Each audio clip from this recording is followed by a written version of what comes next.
And India has set the record straight as US President Donald Trump makes bold claims saying that India has halted the purchase of Russian oil and called it a good step. India has hit back with facts.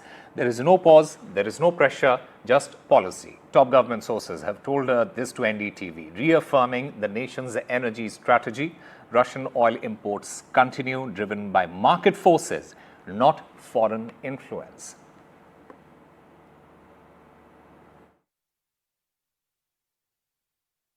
Our ties with any country, or all the ties that we have with various countries, they stand on their own merit, and they should not be seen from the prism of a third country. As far as India-Russia relations are concerned, we have a steady and time-tested partnership. The sourcing of our energy needs, we are guided by what is available in the markets and by prevailing global circumstances. We have a strong defense and energy partnership with the United States, which has been strengthened in the last several years. And there is a potential for this partnership to grow further under the India-US Compact for the 21st century. When I talked about India-US relationship, on the specific question of energy, you are well aware of our position.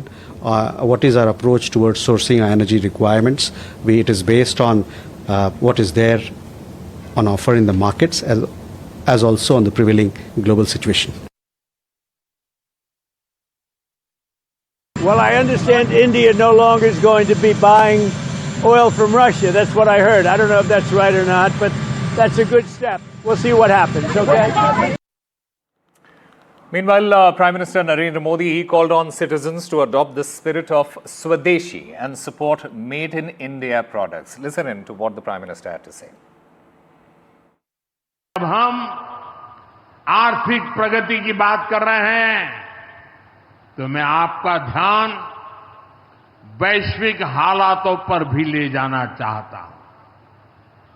आज दुनिया की अर्थव्यवस्था कई आशंकाओं से गुजर रही है। अस्थिरता का माहौल है। ऐसे में दुनिया के देश अपने अपने हितों पर फोकस कर रहे हैं। भारत भी दुनिया की तीसरी सबसे बड़ी अर्थव्यवस्था बनने जा रहा है। अब हम कुछ भी खरीदें तो एक ही तराजू होना चाहिए। हम उन चीजों को खरीदेंगे जिसे बनाने में किसी न किसी भारतीय का पसीना बहा है। All right, my colleague Mohammad Ghazali joins us to get us more on this. Ghazali, the MEA, it reiterates that India and Russia relations are market-driven. India and US are committed to better the ties between each other. Meanwhile, the Prime Minister, he has called for local and Swadeshi. How do we look at these statements? And give us the context here. See, the government of India is now sending out clear indication, a message to United States as well, that the relations between India and Russia can't be sacrificed at the altar of US politics. Mr. Trump has been pressurizing India to bow down to the terms and conditions put by the Trump administration to not engage with Iran, to not engage with Russia. But India has clarified time and again that despite facing all these Trump's tariffs and threats of sanctions on companies, India will continue to prioritize what are its own energy needs, and it will diversify its needs. It's not just Russia with whom India is engaging with. There are multiple countries, but India has clarified that it will be India's choice to engage with what country they want to, and the government of India has also clarified and has refuted all these claims that they have stopped procuring oil or crude from Russia. It continues to do so. India's refiners are purchasing oil from Russia, but a strong message sent by the Prime Minister himself when he stressed upon Make in India, when he said that now we'll have to be reliant on our own home production on whatever. It's just not the energy needs, because back in 2019 in his first administration, the Trump administration had forced India to sort of snap ties with Iran, to not get oil from Iran, and India actually brought it down to zero. But with Russia, the situation is different. It's been like 6 years to that particular incident. But right now, amid all these threats of sanctions and tariffs, India continues to procure oil from Russia. All right, Mohammad Ghazali, thank you very much for getting us all those details. In fact, US President Donald Trump's statements has raised a lot of questions. We'll try and decode some of those questions. We'll try and find answers to some of those questions. I'm currently joined by Mr. Fred Weir, a senior journalist from Moscow, Dr. Brahma Chilani, a strategic affairs expert, Dr. Richard Benkin, commentator and author, and Mr. Harsh Pant, Vice President of ORF. Mr. Fred Weir, I'd like to start by asking you, how important is the Indian market for Russia's oil exports, especially in the current geopolitical context, and how do you look at Donald Trump's statements here? Well, it is awfully important. Russia is financing its state budget to a large degree by oil exports, which go mainly to India and China. So if India were to cut it off, Russia might have a hard time replacing that market. And I think that is the logic that Trump is employing, since he's run out of, the United States and the West have run out of ways to sanction Russia. If you look at the announcement Trump made when he said he's going to sanction Russia, he's going to put new sanctions on, he sounded so dubious. Like, I don't know if it has any effect. I don't think Putin cares. And he's right. Russia has been largely unaffected. Certainly in the consumer economy, which I inhabit, there's hardly any impact of sanctions on Russia. So this would be a very effective way, I guess, by cutting off external oil sales for Russia. I think that would hurt, and that's the source of, you can't see much logic in a lot of things Trump does and threatens, but in this case, he knows where he's aiming. Right. Dr. Richard Benkin, how do you assess the balance that India is trying to strike between its Western partners, and especially in this particular case, the United States, and its traditional allies like Russia? How do you see that? Well, first of all, thank you for having me on. I think your Prime Minister made an excellent point when he said that in the world today, countries are pursuing their own individual interests, and that, of course, means that India will do the same. Now, if you take that statement and add to it what the MEA said about the relationship with Russia being market-driven, what that does indicate to me is that, in fact, if it's market-driven, there is room for negotiation. This is not a red line. This is not something that India is going to have to keep, even to its own detriment. And we know that there are very extensive and complex negotiations going on right now on a U.S.-India trade deal. I'll also mention that the fact that President Trump mentioned this, and in fact, he didn't say that India was not buying Russian oil. He said, well, I heard they're going to stop buying Russian oil, which does indicate that might be something going on in negotiations. In the end, India and the United States are both going to have to make decisions that are in the best interest of their populations. And I am absolutely convinced that they will come to an agreement, because they have to, because the U.S.-India relationship is perhaps one of the most consequential of the 21st century. Yeah, that is absolutely correct. And Dr. Brahma Chilani, what I want to understand from you is when Mr. Donald Trump makes such statements where he says that India has halted Russian oil imports, how do you interpret this particular claim? And what exactly might be his political motive in making such a statement?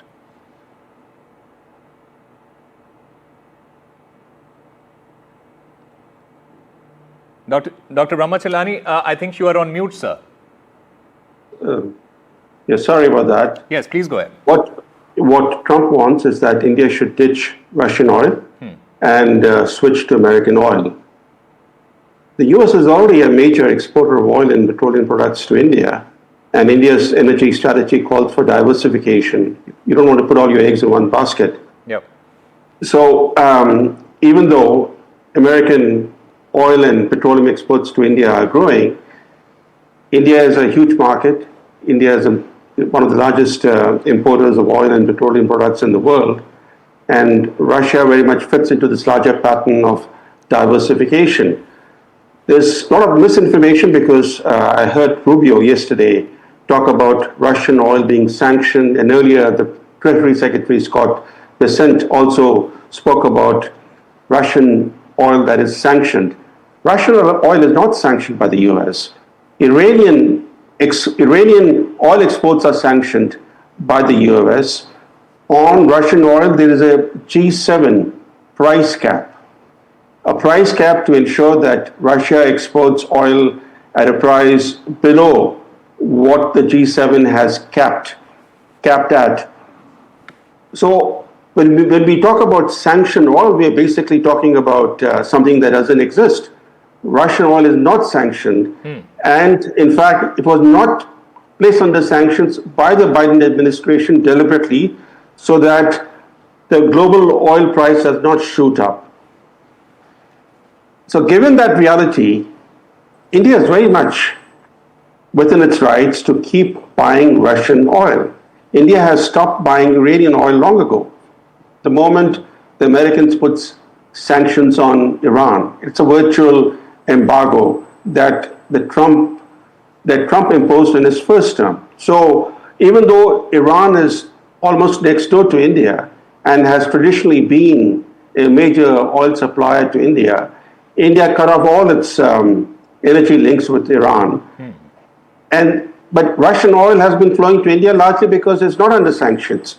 And I think this misinformation, in fact, it's deliberate disinformation to justify the weaponization of tariffs by Trump. Because when something is not under sanctions, any country can legitimately buy that country's oil, which is what India has been doing. And if India doesn't buy Russian oil, China will buy Russian oil even in larger quantities. We should not forget that the US sanctions on Iranian oil exports have failed largely because of China. China has become almost an exclusive buyer of Iranian oil, and it has been defying American sanctions with impunity.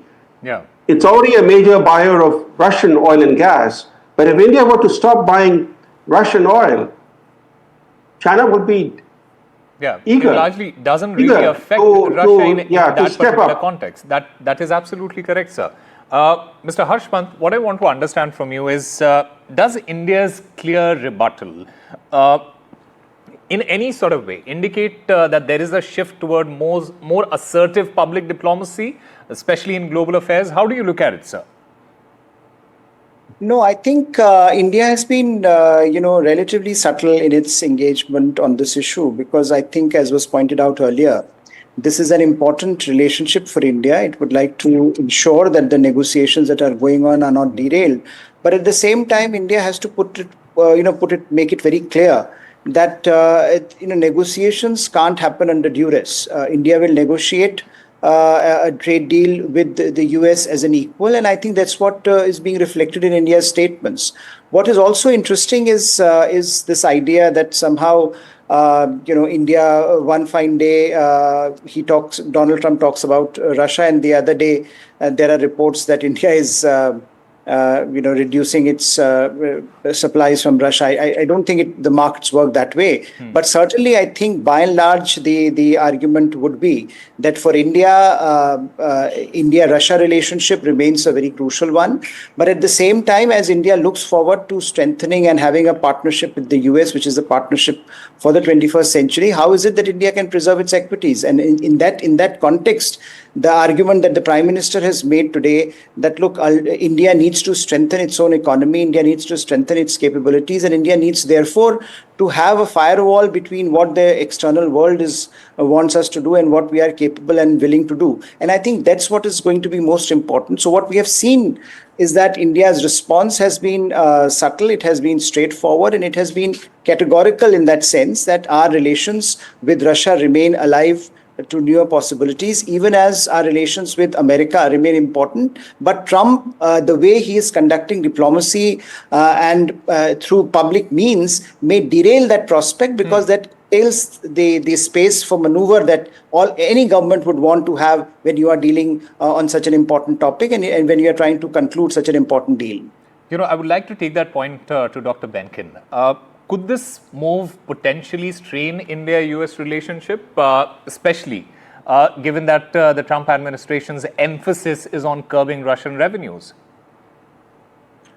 No, I don't. I think the leaders of both countries, in particular President Trump and Prime Minister Modi, are very skilled at pushing the interests of their own nations and at being good, strong negotiators. And I think this is really part of it. I know someone, for instance, recently mentioned China, that if India reduces its purchase of Russian oil, that China would fill the gap for Russia. Well, I think, again, we have to look at this within a wider context, because while these trade negotiations are going on with the U.S. and India, there are also, at the same time, U.S.-China trade negotiations going on. So there's a whole bunch of things that can go that can get thrown in there. The other thing to always keep in mind is, from day one, President Trump has bet on one thing, that the enormous U.S. Consumer market is too big a plum for any nation to ignore. Now, having said that, when you talk about nations like India, for instance, important nations like India, there could be a lot of different ways that takes form. I think someone mentioned, for instance, less Russian purchase of Russian oil, more U.S. oil being purchased, perhaps at a reduced rate, to make up for the Russian purchase. So there's just a whole lot of negotiation. I don't see it as a strain. I see part of a large negotiation, and I don't see it as anything out of keeping with how negotiations normally go.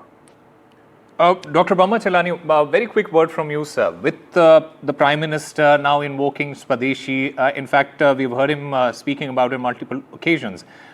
When he invokes Swadeshi alongside the continued Russian imports, how do you look at it? Is India attempting to decouple national economic messaging here from strategic global partnerships? How do you assess that? India is seeking to advance its economic and strategic interests by building robust partnerships with all the key players in the world. Russia is clearly one important player, but America is definitely an even more important partner for India. So the US-India relationship is critical to India's long-term economic and security interests, and there is a larger convergence of American and Indian interests in relation to broader Asian security, even though in India's own immediate neighborhood, US and Indian interests have become increasingly divergent, especially in relation to Pakistan, Bangladesh, Myanmar, three immediate neighbors of India. The Americans and Indians are clearly not on the same page. But I think what is happening under Trump is something very fundamental. Trump is reshaping America's sanction strategy. He is doing it by weaponizing tariffs and globalizing their use. No US administration has ever attempted to do something like this. And in fact, he's increasingly sidelining traditional sanctions tools in favor of tariffs. Tariffs have become his preferred instrument for advancing not just US economic interests, but also geopolitical objectives. This is apparent from the trade negotiations between the US and India. The kind of trade deal the US was trying to push with India had key geopolitical objectives that the US sought to advance. In fact, what the US is seeking to do is to crimp India's independent foreign policy approach by binding India more closely to the US in various ways, through expanded purchases of American energy and weapons, by granting the US unfettered access to the vast and fast-growing Indian market. The Indian market is a giant market, but it's the fastest-growing market in the world. So in a sense, Trump is asking India to move closer to the US. But independence has been the elite motive of Indian foreign policy under successive governments. That will not change. So India will seek to carefully balance its different relationships in the world. All right. Dr. Brahmachalani and Harshman, thank you very much for speaking with NDTV. Whether it is a case of arm twisting by the US president or not, we don't really know.